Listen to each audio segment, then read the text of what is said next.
Shalom Bapak Ibu, saudara-saudari yang kasih Tuhan kita Yesus Kristus. Renungan firman Tuhan pada pagi hari ini terambil dalam 1 Tawarik pasal 25 dengan tema menyanyi di rumah Tuhan. Dalam ayat yang ketiga tertulis demikian. Dari Yedutun ialah anak-anak Yedutun, Gedalia, Zeri, Yesaya, Simei, Hasabia, dan Matika, 6 orang di bawah pimpinan ayah mereka. Yedutun yang bernubuat dengan diiringi kecapi pada waktu menyanyikan syukur dan puji-pujian bagi Tuhan. Bapak Ibu, saudara-saudari, setiap kita sebagai orang percaya pasti pernah merasakan bagaimana suasana bernyanyi di rumah Tuhan. Dalam pujian yang kita sampaikan kepada Allah, ada seorang pemimpin pelayan Tuhan yang dipercayakan untuk bertugas sebagai worship leader, singers, dengan diiringi musik, tamborin, bahkan ada tim yang terlibat dalam pelayanan sebagai usher, infokus, dan pendeta atau pelayan Tuhan yang ditunjuk untuk menyampaikan pesan firman Tuhan. 1 Tawarik pasal 25 menceritakan bagaimana Daud, seorang tokoh Alkitab yang di dalam hidupnya selalu bernyanyi untuk Allah. Daud dan para panglima menunjuk anak-anak Asaf, anak-anak Heman, dan anak-anak Yedutun melayani dalam ibadah di bait Allah, baik sebagai pemain musik maupun sebagai penyanyi. Dalam ayat 6 menuliskan bahwa mereka bernyanyi bagi Tuhan dengan diiringi ceracap, gambus, dan kecapi untuk ibadah di rumah Tuhan dengan petunjuk raja. Saudara yang terkasih dalam Tuhan, dari renungan firman Tuhan ini kita akan belajar dua hal. Pertama, pujian adalah pelayanan kepada Tuhan.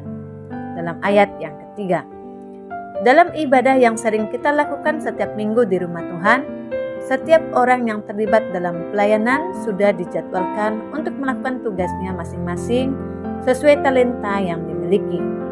Sebagaimana juga sudah tertulis dalam ayat 1 bahwa daftar orang-orang yang bekerja dalam ibadah sudah ditulis nama-namanya sesuai undian giliran untuk tugas. Mereka telah dilatih oleh orang tua mereka dari usia muda dalam melayani Tuhan. Dalam ayat 7 menuliskan jumlah mereka bersama-sama saudara-saudara mereka yang telah dilatih bernyanyi untuk Tuhan. Mereka sekalian adalah ahli seni. Ada 288 orang. Artinya, dalam tugas pelayanan kepada Tuhan, setiap orang punya talenta yang berbeda-beda dan mereka ditugaskan sesuai talenta masing-masing dalam melayani Tuhan. Dan dalam melayani tersebut perlu persiapan seperti latihan untuk mengembangkan diri sehingga talenta kita semakin terasah dan tajam. Jadi, pujian kepada Tuhan dimulai dari orang tua yang menjadi contoh untuk dapat melibatkan anak-anaknya dalam mengembangkan talenta mereka dalam melayani Tuhan. Kedua, pujian kepada Tuhan dimulai dari keluarga dalam ayat yang ke-6. Dalam ayat 6 menyatakan mereka ini sekalian berada di bawah pimpinan ayah mereka pada waktu menyanyikan nyanyian di rumah Tuhan dengan diiringi ceracap, gambus, dan kecapi untuk ibadah di rumah Allah dengan petunjuk raja. Demikianlah keadaan Bani Asaf, Yedutun, dan Heman. Alkitab menuliskan bahwa pujian yang disampaikan kepada Allah harus dimulai dari keluarga. Anak-anak Asaf, Yedutun, dan Heman berada di bawah pimpinan ayah mereka ketika menyanyikan pujian kepada Allah. Bagaimana kita bisa menyembah Tuhan di gereja tanpa adanya pengajaran dari keluarga kita? Perlu kita pahami bahwa penting sekali untuk mengenalkan, mengajarkan, dan mengarahkan keluarga kita untuk memiliki gaya hidup penyembahan kepada Tuhan sedari kecil. Hal inilah yang diajarkan firman Tuhan kepada kita bahwa untuk memuji Tuhan harus dimulai dari keluarga.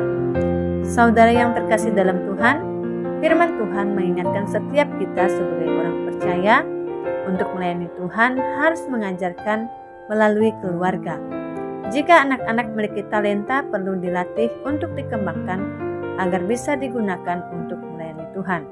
Selain itu, mari kita mau belajar bahwa pelayanan kepada Tuhan terbuka untuk segala usia. Dari yang tua sampai yang muda harus bergandengan tangan dalam melayani Tuhan. Selamat beraktivitas, Tuhan Yesus memberkati.